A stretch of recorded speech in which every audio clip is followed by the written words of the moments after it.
Hello, hello, and welcome. Welcome to everyone joining us for this fabulous Trek panel. I myself am Raven Dauda, and I'm here with some extraordinary guests today. I'm going to allow them to introduce themselves, and we're here to have some fun. So, who are we with today? Hi, guys. Michelle Hurd here. Rafi from Star Trek Picard.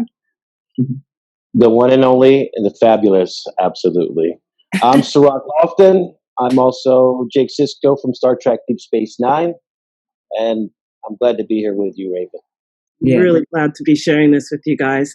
There's also another fabulous Trek actor who may be joining us. It's a surprise, so we'll see if he joins in, and we'll go from there.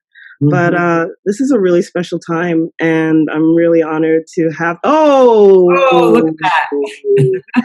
Here we go. There he is. I don't know if all of y'all know this fabulous gentleman. His name is Conrad Coates. Conrad, you joined at the perfect time. We actually just started, literally signed on. We're doing the... Yeah. You look fabulous. Thank you so much for joining us today. Please say who you are for all the fans out there. I'm Conrad Coates. I'm here in Toronto. I play Captain Trell in Star Trek Discovery. Thank you. And I actually even forgot to mention, I play Dr. Tracy Pollard in Star Trek Discovery as well. So we are here. We have three Treks in one presence. It's amazing. And today I feel like we're going to be talking about diversity in the Trek universe and what that is and who we are. We're going to just talk a little bit about what we've done, where we've come from, and I think we're going to have a good time. So I have some questions for everyone. And once again, feel free to just join in and share what you feel. But one of them is just what was our first role? What was our first role as actors that we had? If we feel like sharing them, anything that comes to mind? Lordy, I remember. Right? Because we've all been doing this for a minute. We've all been doing this for a while. It's not like we just rolled up out of bed and then all of a sudden was on Star Trek. My very first one, I'll actually jump in and start off first. My first one was Murder at 1600. Ooh. And I was so just squeaky out of school. I auditioned for it. It was like a part of The Waitress. You know, the role doesn't even have a name, just The Waitress. And I was so excited auditioning for it. I had one line, and it was, "Get you something?" That was the line.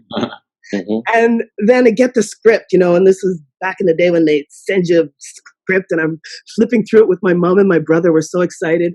We get to the part of The Waitress, and it's been cut to coffee. Oh, one word coffee. Yeah. Don't you know? I practiced that one word. I don't know. I must have said it 200 different ways. Coffee. My brother to this day still, teases me about how I went over that, and it was amazing. I mean, I got to work with Diane Lane, and our guy there. Oh my goodness. Why am I drawing a blank on Wesley Snipes? Wesley Snipes. The Blade. Wesley Snipes. And yes. That was awesome. That was Nino Brown himself. Yes. Nino Brown. Yes. Oh my gosh. I can't really remember my first. I'm a native New Yorker, and I went to school, Boston University School for Theater Arts. And when I got back here, I just did a ton of theater. I did so much theater, like no paying theater gigs, that I felt like I had to join a no paying theater gigs anonymous or something. The phone would ring and I'd be like, yes, I'm like, shit, So then I knew that I needed to figure out a way to make money. So I actually did a bunch of, I signed up with Sylvia Faye Extra Casting. I did tons of background work. So much so that a lot of the ADs knew who I was just on different shows, on different films. And there was one film I was doing background on, and an actress got sick or didn't show up or something, and they needed an actress to play a wife. And that was on King of New York. And they looked at me and they were like, "Michelle, come here." And I was Roger Smith's wife on King of New York. And the scene was with Roger, Christopher Walken, directed by Abel Ferrari. And I was literally like, I'm gonna be really good here. Don't mess up. Don't mess up. And so that kind of got me into like that kind of world. And then I started just doing, I'm trying to think of like a good part. I mean, I got a soap opera called Another World, and I played Dana Kramer, District Attorney Dana Kramer. And I remember my first day shooting that.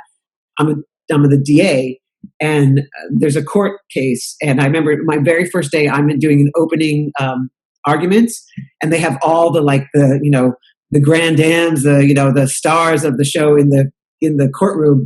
And I mean, like I'm right out of school. My knees were like shaking. You're trying to be really cool, and you're just like, my body's like trembling. But it was a fun experience, and I think from that moment I was all into doing law, kind of legal and cops and stuff like that. Nice. Cirroc or Conrad? Yeah. Conrad, after you, please. Well, of course, I'm going to say my first role was on a show called The Campbells, which was a Little House on the Prairies. Oh. I was a runaway slave, of course. But what was so great about that gig was I got writing lessons. I got to write a horse for a week before we actually shot anything. So I think, and that's a skill I still actually have now. So I was really, really happy about booking that. Of course, it's your first gig regardless. And then, being on this animal that I've always wanted to write ever since I was a kid, I was just so happy just to be able to just get up on this animal for a couple hours every day before we shot and go for actual writing lessons. But of course, we had to play the runaway slave. Yeah. Been playing many of those roles. Right? Right. My first acting experience was in school, actually. I remember in 4th grade, we were doing a school play. And it was Martin Luther King. And there was only like 2 black kids in my school at that time. So I had a real easy job of getting the Martin Luther King role. But I was 9 years old, and that was my first like being on stage, doing a play and being the lead in a play. Wow. And even though it wasn't a real gig, it was just my first taste of acting and getting the feedback from the audience and the teachers and principal. And I just really felt connected with that medium. So I said, this is something I can do. But the first acting gig that I got was a commercial for the U.S. Army. And I was just playing a boy who was growing up and would eventually join the Army. So that was also fun for me to just kind of be on the set and just feel the energy of that. But I was also around a lot of adults, so it was also a little bit intimidating and a lot to soak up. Yeah, it's really interesting because Conrad, you talk about playing a slave, and it's funny because the majority, or not funny, because the majority of roles, especially starting out, that I would go out for would be the stereotypical, like, either you're a slave or you're a hooker or you're a poor person, you're on drugs, you're like somehow disenfranchised person. And it was something back then that it was just the norm. Like that was just, those are the roles that I'd be going out for. And I mean, thank goodness there's been a progression and a change in that. But I kind of feel like it still happens to a degree where, the opportunities provided, yes, I'm saying that it is changing, but it's still that those stereotypes that they're there because it's so commonplace. So they kind of reinforce themselves. So then that's what we're called to go out for. Yeah. And then I ran into a problem of being, born in Ottawa Valley, Canadian girl. Didn't have those life experiences growing up, thank God. Yes, it was challenging, but not to the degree of like, your mother's a crack addict and it wasn't to the degree of that. And yet that is what I was called to recreate time and time again. And because I wouldn't talk a way that was recognizable as being, street or what have you, it was something to maneuver again through in developing my acting career. And I found that coming up to it time and time again was frustrating, but it was something that that's what all my other friends went through as well, like as actors and actresses, those types of roles. And so I just asked to you guys, to the panel, like how did you find that as well? Was that something that you were constantly called to play roles that were not necessarily something that you felt represented who you are as a person? Like putting on, it's like putting on another cloak. Yeah. It's interesting. I talked about being on Another World, a soap opera, and being a DA. And there was another white man, Stephen Schnitzer, who was the other, like the prosecutor, my counter person. And we worked a lot together, and we were having a really fun time. And he has more seniority and all that kind of stuff. And he talked to me and he was like, I think that, we should see if they have Dana and, my character get together. And he brought it to the producers, and literally the producers were like, no, there's no way that is, we're going to have this black-white thing on this show, period, end of discussion. And so then I remembered, as we continued on in the year or a couple of years or whatever, they decided to bring on a partner for Dana. And so we had all this sort of casting call with all these black men, right? Then finally we have the black woman and the black man, and we're doing our thing. And then during the holiday season, if you think about soap operas, they would always do this sort of thing where you would have a moment where a soap opera actor would say, hey, Merry Christmas to you from our family to yours, station KTL or something like that. Well, they asked everybody to do that, except for us. And I remember Eric Leroy Harvey. We were sitting at we were getting ready to shoot a scene, and we're sitting at a table and cameras here, and they said action, and he just turns to the camera and he goes, from our family to yours, Merry Christmas, blah, blah. And he goes, oh, did you not want us to do that? Oh, I see. I just thought maybe you forgot to ask him. It was really like bristly, and, nobody wanted to address it. It was really uncomfortable. And I remember also taking away from the soap the female leads, the ingenues, the love interests. And I remember watching, because I was a DA, and even though they had paired us, I was basically asexual, because they don't need to tap into that, right? They've already got their quota, they have their token, they don't need to get into past sexualities. That's how they would handle it. And I remember seeing how these women were dealt with and objectified. And so when I started, not even having a say of parts that I got, I told my people, I was like, look, and I think I've said this before, if there's an option between a character that's wearing heels and a tight dress, or carrying a gun and carrying a badge, I'll take the gun and badge. I'm not interested. I'm not interested in this. I don't want to be an object. I don't want to be someone's girlfriend or wife. I don't want to be sexualized anything. I want to have power. I want to have say. I want anybody who looks like me to see this woman is smart, strong, stands by herself, makes decisions by herself about the situation, doesn't need the help of a man. And I think I've tried really hard to sort of do that the whole time. But I will tell you that the whole asexual thing, when you're a cop, a detective, a judge, any of those things as a woman of color, you're either divorced with children, your husband might have died, or you might be gay. Like they just don't want to tap into possibly your actual sexuality, and you possibly having, because you know why? Because they don't want to deal with who your partner's going to be. They don't want to deal with that conversation. It's changing. It's absolutely changing. But for sure, that was that back then. That's what I really was experiencing. Like, wow, this is I'm seeing this way. And by the way, when I went to college, Boston University, I played every single ethnic character. Like, I never played a white character. And I had to tell them at like my senior year, I said, I think there's a confusion here, because I have no problem being a minority. I got that down. Like, so I walk into a room, someone's like, that's a minority. I don't have to work on that. But I came to college so that I would have the opportunity to play Juliet, not the nurse. Right. Because I put my money down just like she did. Right. Mm-hmm.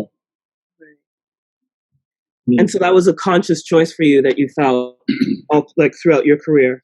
Absolutely. Yeah.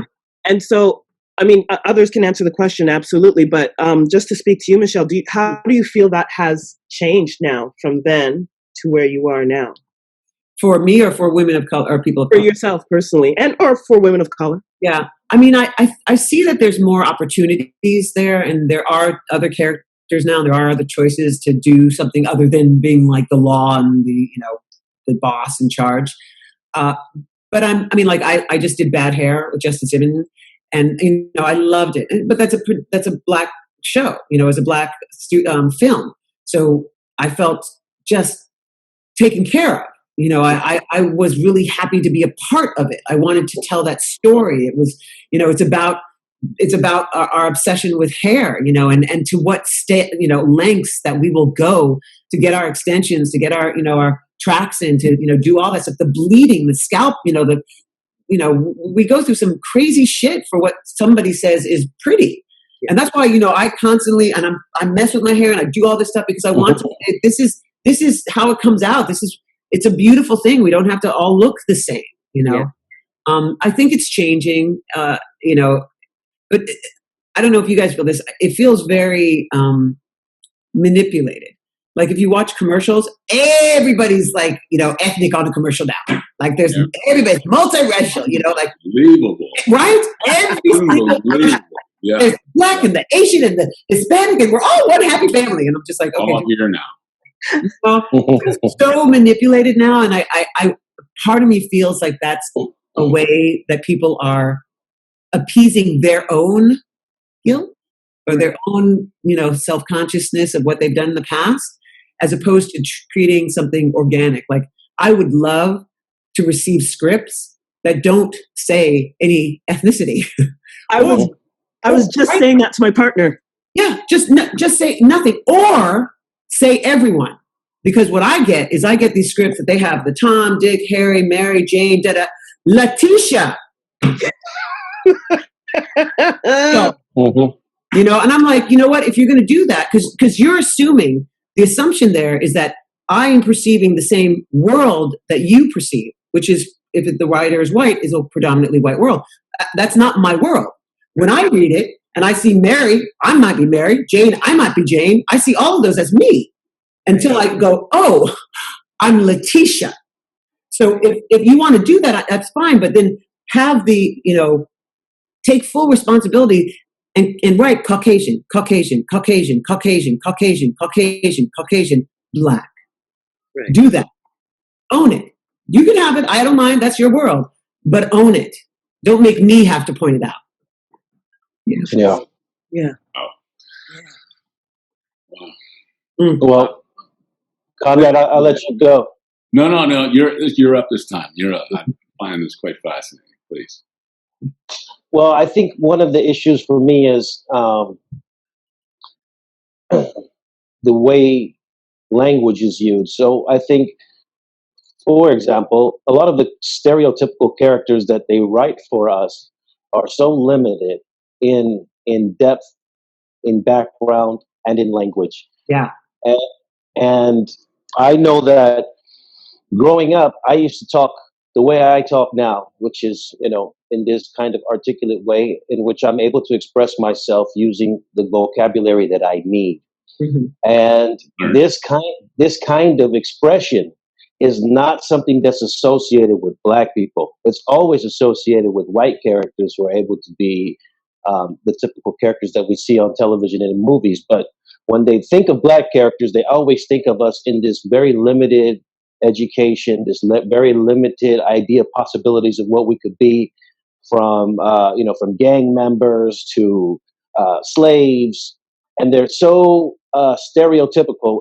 We are a diverse people that know how, that have all colors of the spectrum. So yes, we have that element in our community that are, impoverished and that talk this certain type of way, but that's not the bulk of who we are. That's not everybody. And I think that a lot of Hollywood and the white writers in Hollywood have been lazy about getting to know Black people and the complexity in which their character is made of. I also want to say that, the examples that are put out there in the media, what we see, then perpetuates our children and our kids out there to continue this same stereotypes. And so it becomes a cyclical thing where the people are being dumbed down because the dumbed down images of us are being put out there. That's why I thought that the existence of, and I still think that the existence and celebration of Barack Obama and what he did as president, as a black man, as an intelligent person, representing a different demographic of who we are that exists, that has always existed, from W.B. Du Bois to Frederick Douglass.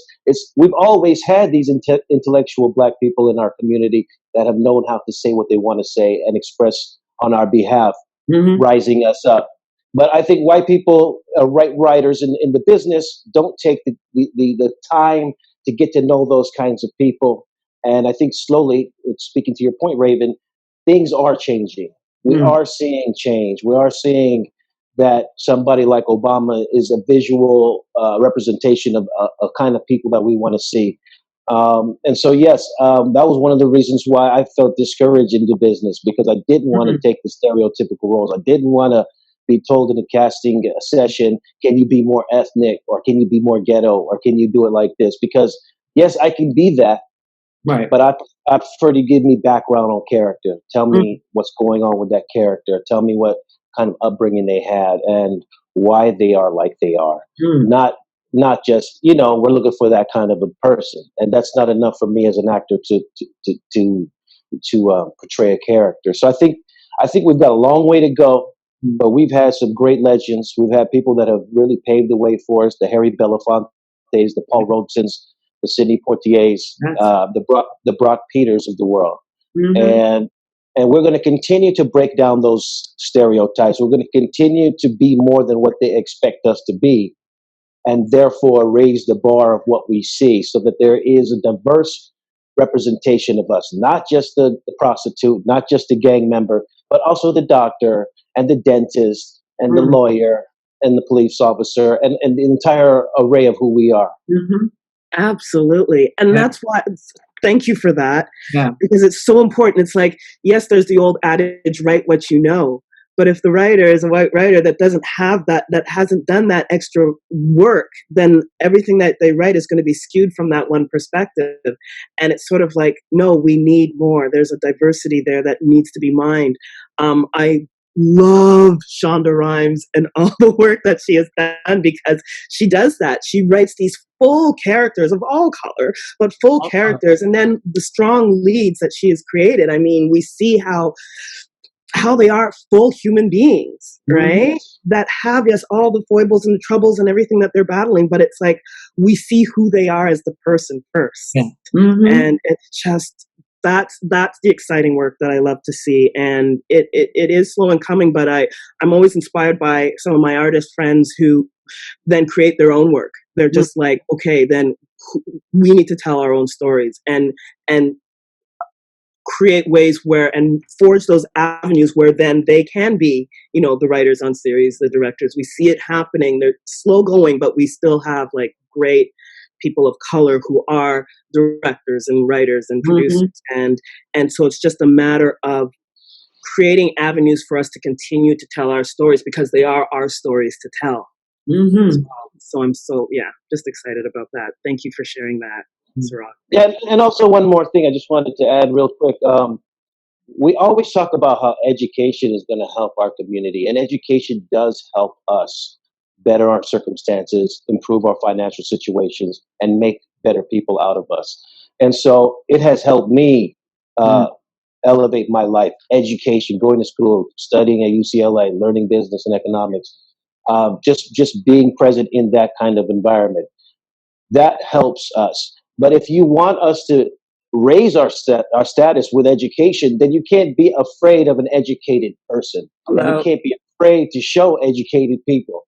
So we have to do one. If we're going to do one, we have to do the other. That's right. I love that. Well said. Conrad, do you want to?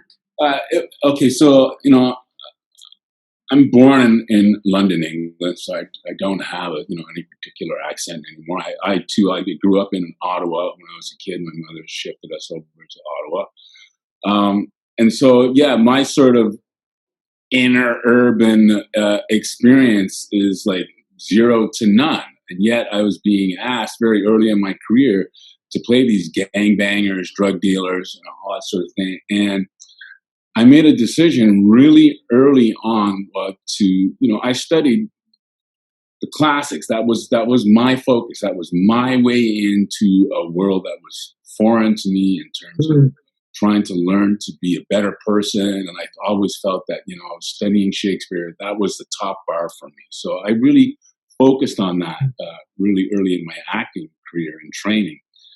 And, I went to Stratford, did all of that work, and then I come out and now I'm being asked to like kill somebody and sell drugs on the corner. I was very confused. And I told my agent many, many times, I'm not going out for this part. And they were like, yeah, but these are the parts. And I'm like, these are not the parts. That's right. There are other parts. And I really focused on being professional. Any part that I was starting to go out for really early in my career were the lawyers, were the scientists, were the politicians, everything where the guy was in a suit. Like easily the first 10, 15 years of my resume is me in a suit until I got sick of that.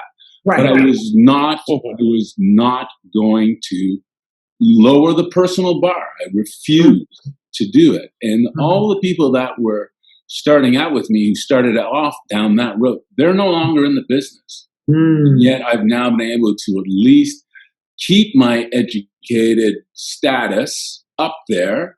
And I was really dead against trying to portray and perpetuate this idea of, you got to be a bad man in order to be a professional actor. I refused to do it. And, I look back on my career and I'm proud that I made that choice.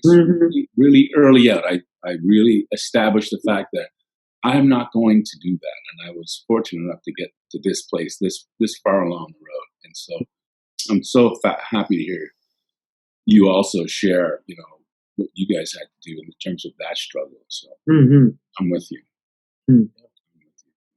Yeah. Which means really sometimes turning down roles where there are so few roles already for Black people. Exactly. Right. Yeah. But we're still here. We're not going anywhere. We are not going anywhere. Yeah.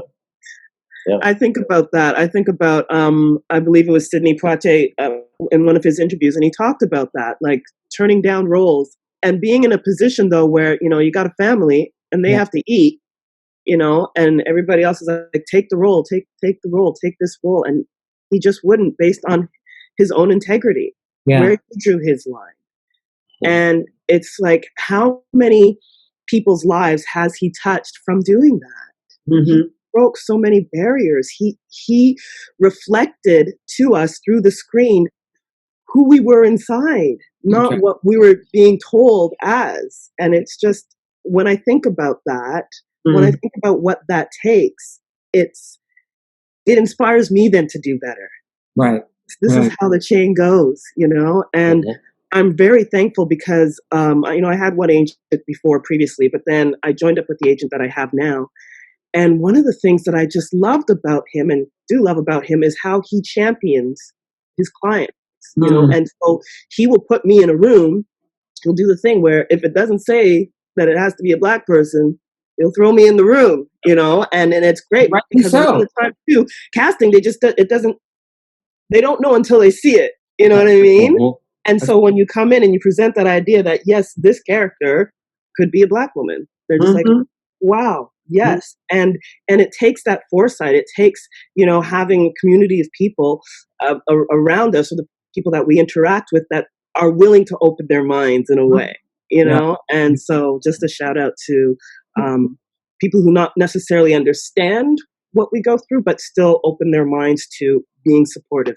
Yeah, and a shout out to casting directors who will open their minds to that, because there's that famous one about Lethal Weapon.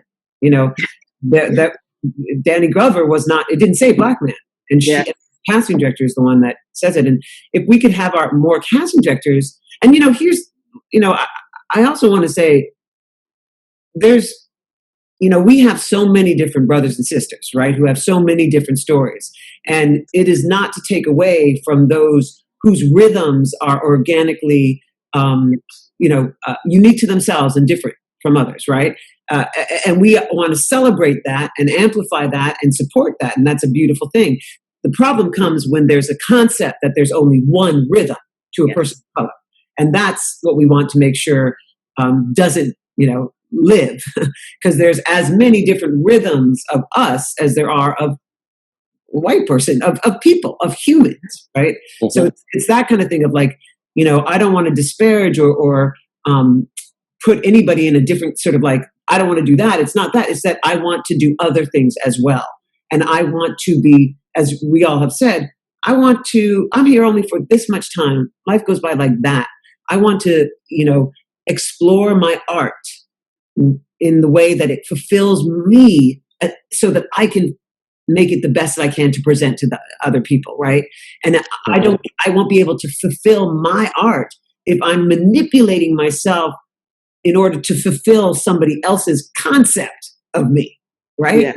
I mean, I have to say that's one of the things when I got the breakdown of Rafi, that I literally, sitting there like this, that I kind of like, I was ecstatic because it was just a really fully fledged human.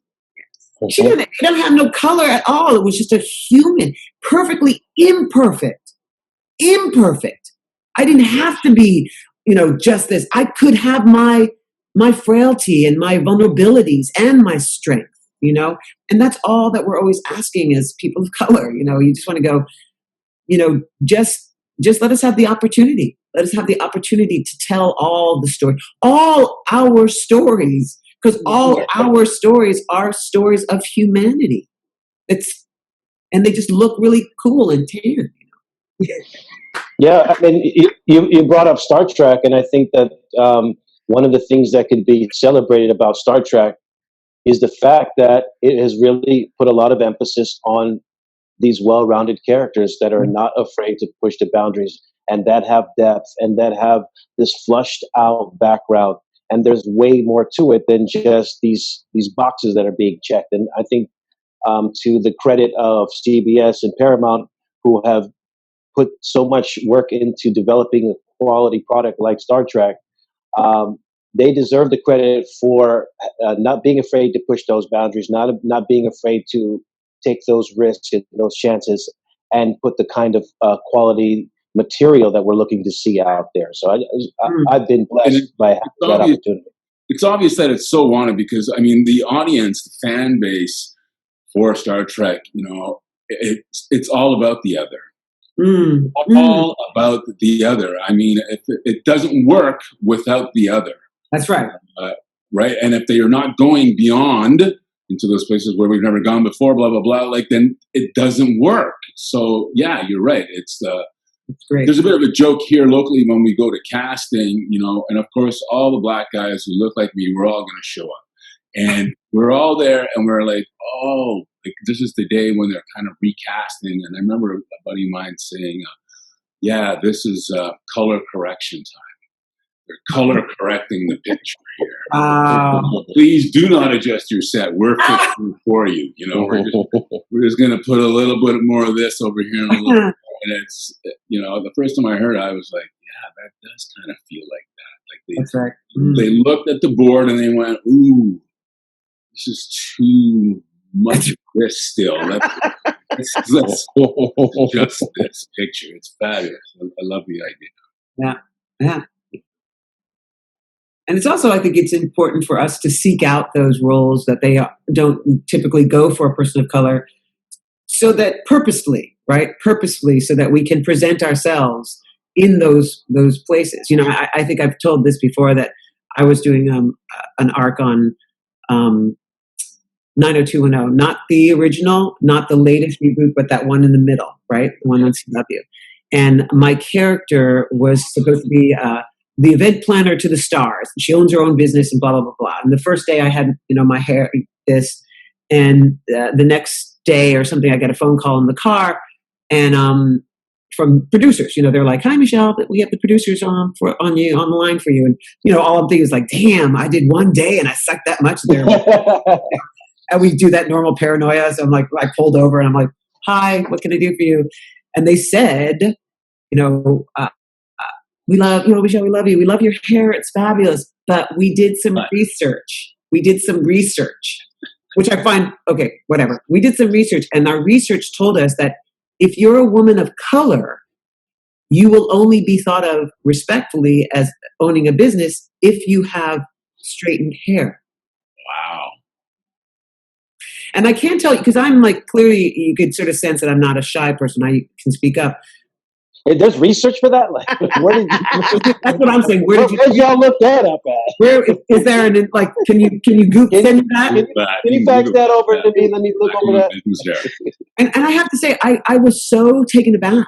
Like I couldn't find any words, because all I could think about is, Michelle, I'm a person. I'm just a human being, regardless of whether I was an actor or not. If I chose to have an event planning job, I'd still look like this. Like I wouldn't get the job and then all of a sudden change my stuff. I'm a human being. I could look like anything. And the fact that they're saying, and then also just that point, you wouldn't be respected as a woman of color owning something unless you look more homogenized. Right in that moment, that's why Rafi has a huge thing of curls, because I was like, you know what? In 2400, we natural, we kinky, natural, we got it all. So y'all can respect this. Y'all can respect this. I think it's important for us to really continue to push forward and make sure that when we do get these things, we proudly represent a non-homogenized look, and we embrace the individual and the diversity, the differences and the diversity. Yeah. Because there are people watching, and it means so much to see themselves reflected on that screen. It changes everything. Yep. You're not alone or isolated or overlooked or undervalued. Like when you see the reflection of yourself on that screen, it makes everything else possible all of a sudden. Well, I mean, I think about Obama. Like Obama, there's schoolroom, there's schoolrooms that they have the pictures of the presidents around the top or whatever. I know I'm so old, but that's what they had back in my day. And all I can think about now, because when we grew up, it was all white, right? White men. Mm-hmm. Now, our little boys and girls, brown and black boys, there's a black man up there. We don't even understand psychologically what that does, because now they see themselves. That could be me. I could put my picture up there. That's right. Yeah. And soon to be vice president. That's right. And soon to be vice president. I'm crossing my toes as well. Michelle, you said that your father was an actor. Yeah. We just had a conversation. This picture of my dad in a movie that he did in Japan called Cirroc. Oh, and wow. That's him over there too. And, he actually ended up doing a lot of work elsewhere in Japan, in Europe, because Speaking what language in Japan? He did speak Japanese, but there was and I think in the film he speaks Japanese as well. So it's subtitles, but it's, yeah. But he was one of those that had, he had to take parts because he needed to make a living. And there was a lot of roles that he did on stage and in film where he didn't let us see. He didn't feel, he was embarrassed. He was like, I'm playing, he'd say, I'm playing an Uncle Tom, or, this is not what I want you to see me as. And it hurt him, it really hurt him, in his soul. Because those were the only parts that he could get. And that's why he literally would go elsewhere, different countries to actually get jobs of just being a man, just a human. So, but yeah, my dad was an actor. So this understanding, of being an artist and being true to who you are, like you're an extension of that thinking of your father. Yeah. You'd be very very proud of you. Keep that. I would encourage everybody to read. Please go on, Cirroc, please.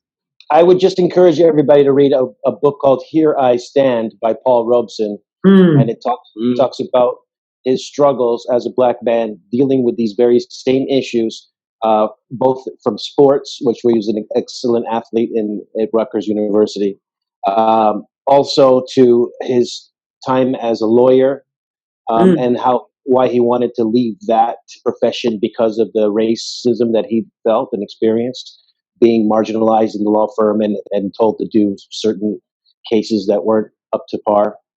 And also in the acting and music profession, where she later on became an actor and singer. So he's talks about all of these kinds of things and the discrimination that he felt and faced in all of these levels of life, right? From athletics to the education to entertainment. So I would encourage people out there who want to get a real good understanding. It's still relevant to this day. It's called Here I Stand, Paul Robes. Mm-hmm. Thank you. Thank you for that, Cirroc. I just wanted to jump on what Michelle was saying, in that these roles, they come at a price too. You know, if you're planning, like I'm thinking of your father, who you're saying that he was hurt, like the hurt and the shame of playing these types of roles where, you know, sure, we're acting, but at the end of the day, you're saying these lines or you're doing these actions. If you have to play a rapist or you have to play this or you're doing these things that the body doesn't necessarily know that we're acting. Like you're reliving or inhabiting the essence and the feeling of what these characters are, or what the stereotype is, or what the situation may be, and that can come at a great price. Yeah, to an artist. I'd like to speak to that point. I was part of a playwrights festival once in Calgary many years ago, and the writer was coming at it from the perspective of there used to be Southern migrant workers that would come up from the States and go to Northern Ontario in Canada. And they would do the seasonal work, much like how we take workers from the Caribbean or workers from South America. We give them these temporary work visas. They can only really go to the farms, pick the fruit, pick the tobacco, whatever. And as soon as the growing season is over, back they go. In this one particular story, this man who was from the Netherlands, the family, like in terms of the story, the family was from the Netherlands, and he would take on the black migrant workers, and at the end of the season, before he would pay them, so now they're there from, say, March, putting in the fields. Now we're into harvest, coming up into October, right about this time of the year. So now they're getting ready to get their earnings. They've cleared the fields. They're going to go back. The night before, he would send in his young daughter, who was probably a virgin, and she would entrap the black men, and then he would come in and see them and kill the workers. Jesus. So now they would just disappear, because the families didn't know where they exactly went when they went north. There was no communication of once they arrived up at the farms where they were. So nobody would ever come looking for them. They would just disappear. So he got free labor. And in this particular story, there was my character, who was that black migrant worker, and there was a young, shady white kid that he hung out with that also went on to this farm. And I remember one day in rehearsal, we're rehearsing this scene, and the black workers were not allowed into the house. And in this one scene, I came into the house. The young daughter lured me into the house. I was very like, it's not a good idea. I shouldn't be in here. I just came to get some water. And she goes, oh, come on, sit down. I'm cleaning some fish. Why don't you clean the fish with me? And just at that time, in comes her father. And as I was rehearsing the scene, the spirit, the best way I can describe it, this spirit just came over me, and all of these migrant workers that had disappeared, and something in me was now starting to say that there is some real truth to what it is that we're portraying in this story that we're telling. And I had this incredible sense of dread. Now, even though I know we were rehearsing, there was no audience, I was living this moment. I swear to God, as I'm saying this now, I can feel all of the past come right up to my eyes.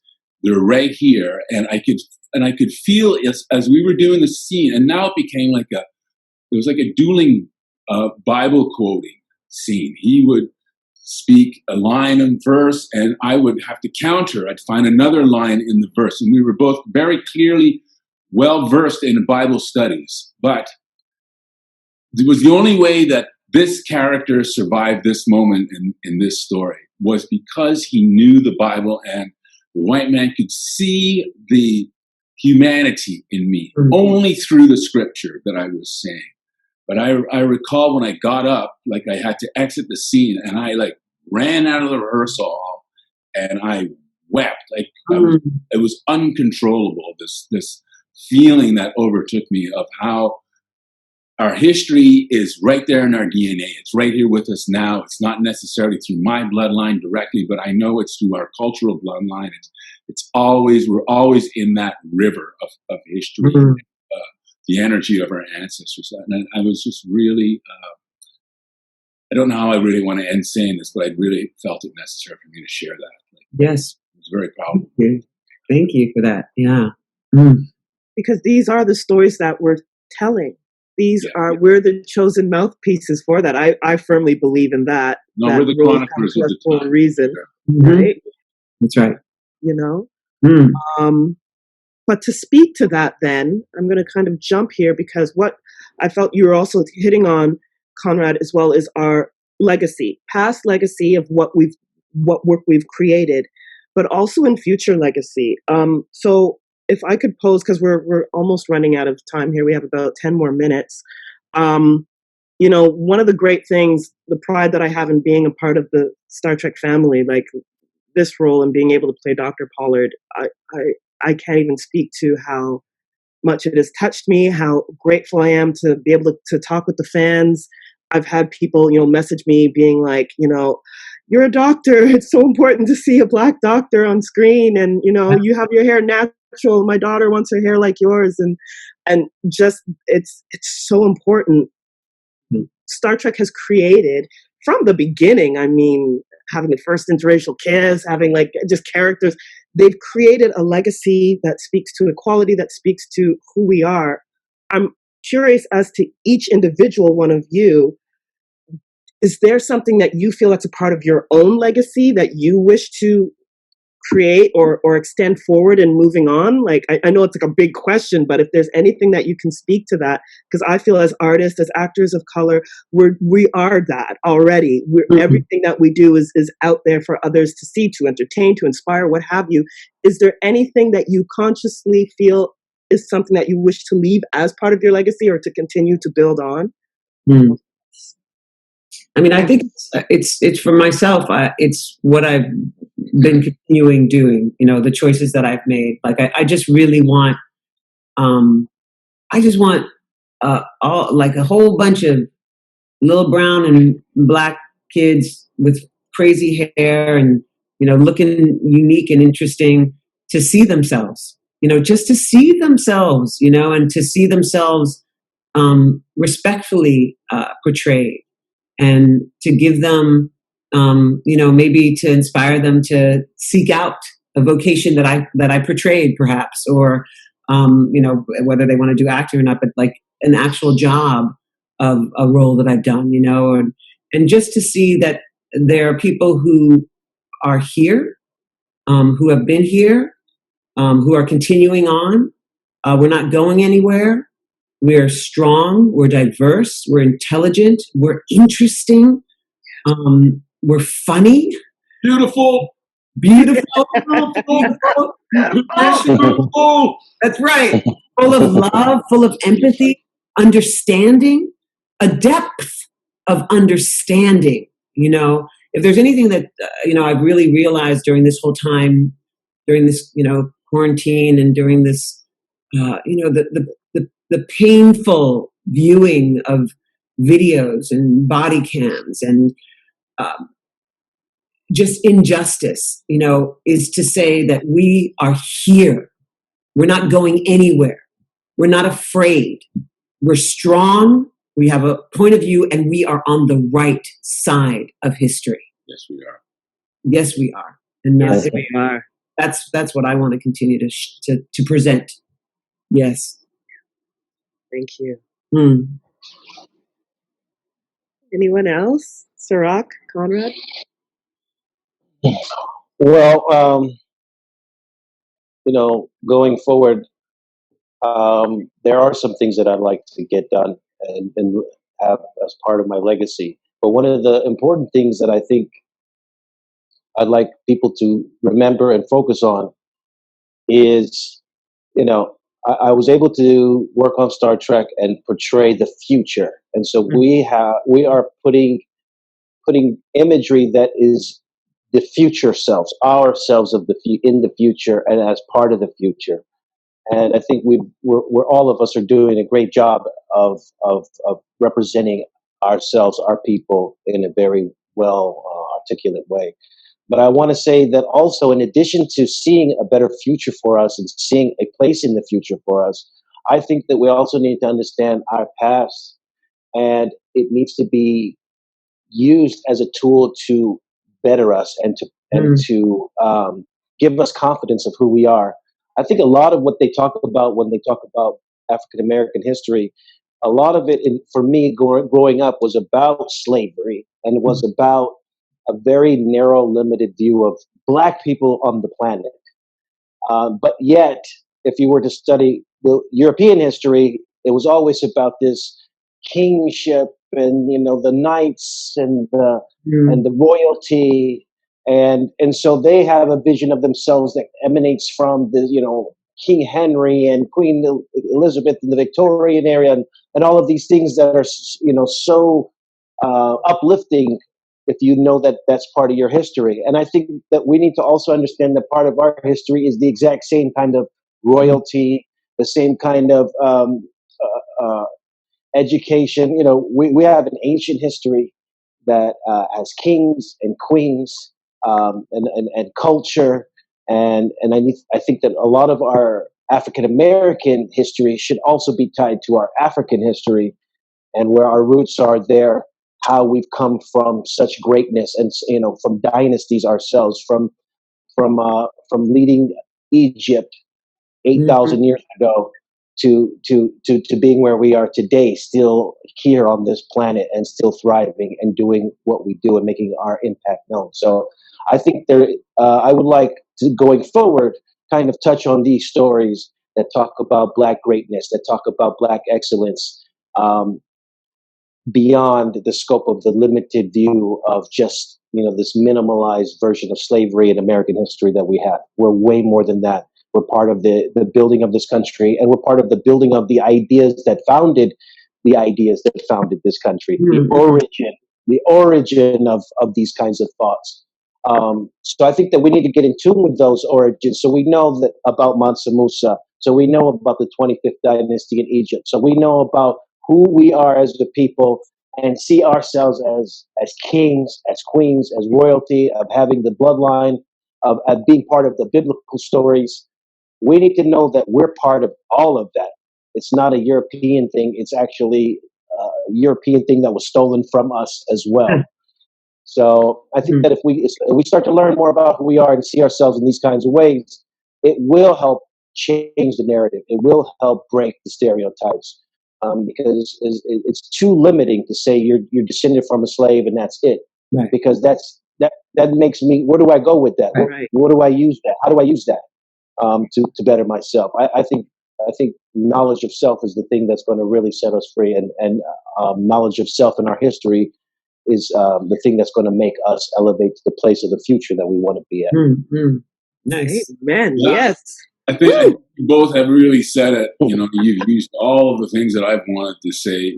Just really the one word that comes to me is the dignity.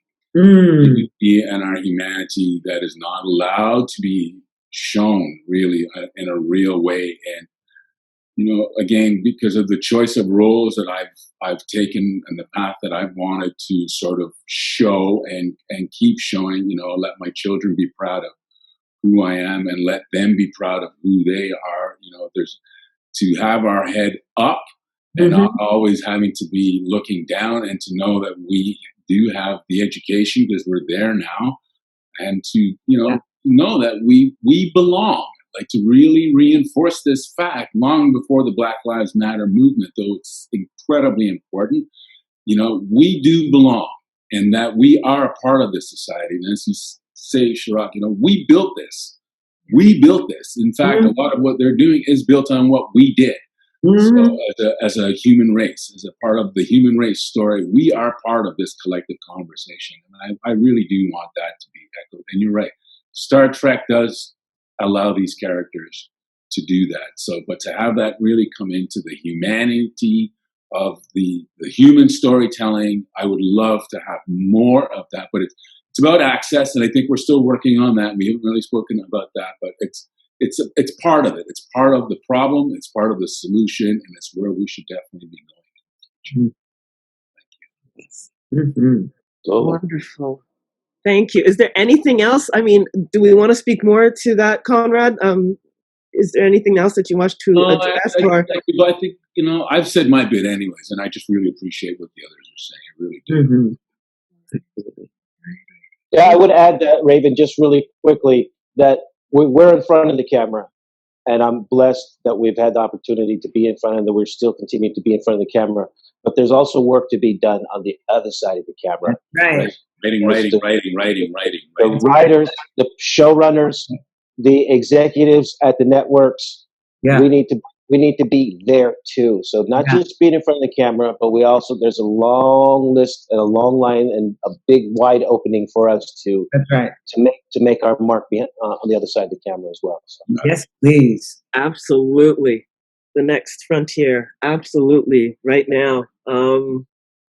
This has been incredible. I feel like we're almost out of time. So I don't know if there's anything else that anyone wants to add to this. It's already been such a fabulous panel. I just want to say thank you, everyone, for your time. Is there anything that you want to give a shout out to as well? I mean, any projects that you... I'll give you a little shout out. We got something called Trek the Vote, which is going to be on October 13th. It's with the Biden-Harris campaign. 5 shows, 19 actors, 4 politicos, Mayor Pete Buttigieg, Cory Booker, Stacey Abrams, and Andrew Yang. There might be some more that will pop in, but come join us. It's going to be fun. Those guys are all huge Trekkies, so they're going to ask us a bunch of questions. We'll ask them, and it's all to help Biden and Harris get in the White House. Get in the. We need to reclaim that house. Reclaim that house. We built it. Let's reclaim it. Let's say thank you for coming up with this idea. Fantastic idea for a panel and a segment, because this is a needed conversation, and these conversations will spawn other conversations. So kudos to you for taking this on as a challenge. Thank you. I feel like this is just the beginning. You know what I mean? Like, there's so many more conversations that could be had on this. We're just representing, the African-American perspective here, African-Canadian, Afro-Caribbean. But there's so many. I mean, all people of color. I don't say minorities because that's something that... I'm not. I'm not a minority. But there's so many people of color, and we all have our stories, and it's like for a full rounded view of who we are as a community, who we are as the Earth people. I feel like it's so important that we have these platforms to just talk about who we are and what we do. Thank you for that. Thank you. Yeah. Thank you. Thank you for sharing your story, Michelle, Conrad. I mean, it's awesome. I mean, people are going to love and grow from that. This is a healing type of situation we're in. This is the moment for us to, really evaluate where we are and take steps to improve our condition. Yes. And go vote. Go vote. Go vote. Want to share much love to Ryan for putting this together and for doing the panels, these conventions. Everyone come on out, enjoy, connect. We're here, and just everyone be safe in these times, right? Send a lot of virtual hugs, a lot of love. Look at what's going on in the community and just speak your truth. Speak your truth and share your love. So, Live long and prosper. You know what it is.